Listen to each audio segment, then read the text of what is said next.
I was 13 when I first got access to a computer. My parents bought me a Macintosh in 1984 when I was 8 years old. I was in 6th grade. I learned to code in college. Freshman year, first semester, intro to computer science. I wrote a program to play tic-tac-toe. I think it was pretty humble beginnings. I think the first program I wrote asked things like, what's your favorite color?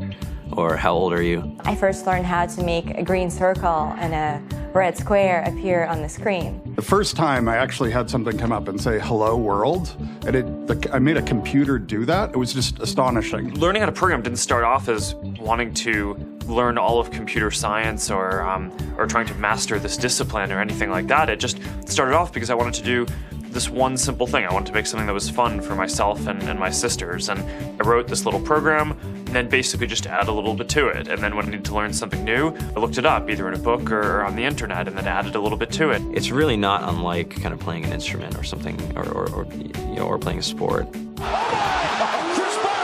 It starts out being very intimidating, but you kind of get the hang of it over time.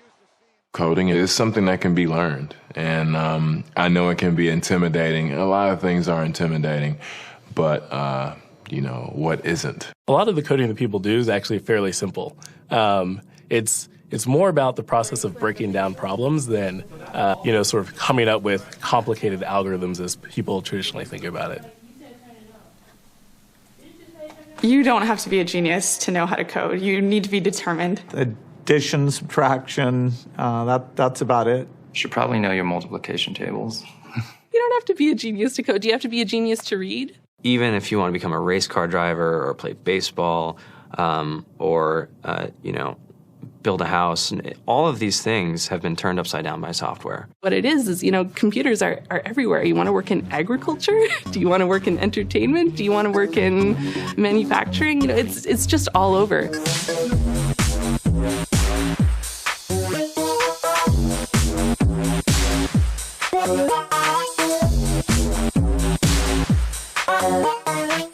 Here we are, 2013.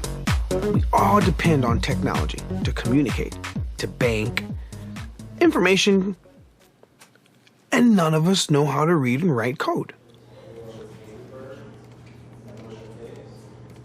When I was in school, I was in this after-school group called the Whiz Kids. And when people found out, they laughed at me and, all these things. And I'm like, man, I don't care. I think it's cool. And, I'm learning a lot. And some of my friends have jobs.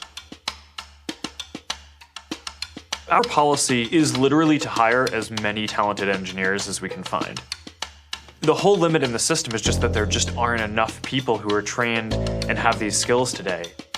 To get the very best people, we try to make the office as awesome as possible.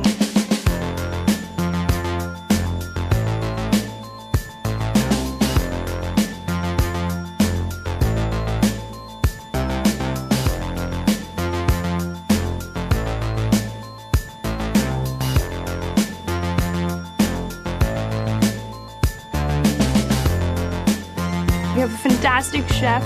Free food. Breakfast, lunch, and dinner. Free laundry. Snacks. Even places to play and video games and scooters. There's all these kind of interesting things around the office and places where people can play or relax or go to think or play music or be creative. Whether you're trying to make a lot of money or whether you just want to change the world, computer programming is an incredibly empowering skill to learn. I think if someone had told me that software is really about humanity, that it's really about helping people by using computer technology, it would have changed my outlook a lot earlier. To be able to actually come up with an idea and then see it in your hands and then be able to press a button and have it be in millions of people's hands. I think we're the first generation in the world that's really ever had that kind of experience. Just to think that you can start something in your college dorm room and you can have a set of people who haven't built a big company before come together and build something that 1 billion people use as part of their daily lives is just crazy to think about, right? It's humbling and it's amazing. The programmers of tomorrow are the wizards of the future. You're going to look like you have magic powers compared to everybody else. I think it's amazing. I think it's the closest thing we have to a superpower. Great coders are today's rock stars. That's it.